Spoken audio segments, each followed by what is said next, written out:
ছোট করে কি কয় মাসের জন্য ওগুলো করেও দিতে পারতো না? হ্যাঁ, বাড়ি যদি চিন্তা করে ভাইদের তাহলে টাকা পয়সা দিয়েও আমাদের বুঝ দিবে না। এইটুকুনো সাপোর্ট যদি আজকে না পাই, তাহলে তো ফিউচার আমি তো কিছুই দেখতেছি না। আমি তখন বড়দাদাকে কইলাম, বড়দাদা আপনি তো তাহলে একটা অন্যায় করতেছেন। হ্যাঁ, আপনি মেজো করে যদি সুযোগটা দিয়ে থাকে, দিয়ে দিয়ে তুমি থাকো। এতগুলো বছর মেজো পা যদি সুযোগ পায়, তাহলে ছোট পাখি আপনার কাছে সেই সুযোগটা দাবি করে রাখতে পারে না? ছোট পা যেখানে আসতেছে না, ছোট পা নিয়ে থাকতেছে। আপনারা আমি বলতেছি না পার্মানেন্টলি এর জন্য আদিবারে, যেটা মেজো আপা এখন সবার কাছ থেকে বাজে কথা শুনে কয়েকটা মাস তো ওর একটু আগানোর জন্য আপনি কইতে পারতেন বড়দাদা।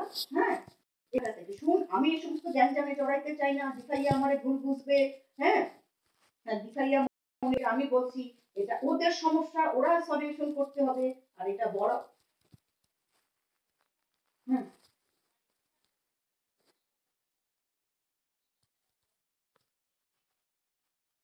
তুমি কথা বলো না, তুমি তো কথা কই সাজার সাজার দরকার, তুমি তো বারবার তুমি থাকি দেখা। হ্যাঁ, চুপ করে থাকবা। পরে কইছে কর করে যে তখন আমি পর্দাদা কইল। হ্যাঁ, আর রাধিবা তো অস্থির হওয়ার কি আছে, আসতে আসতে হ্যাঁ একটা দ্বিতীয় একটা আশা করি রয়েছে।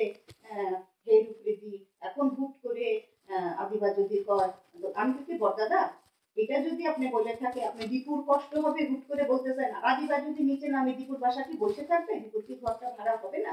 হ্যাঁ, তো আপনি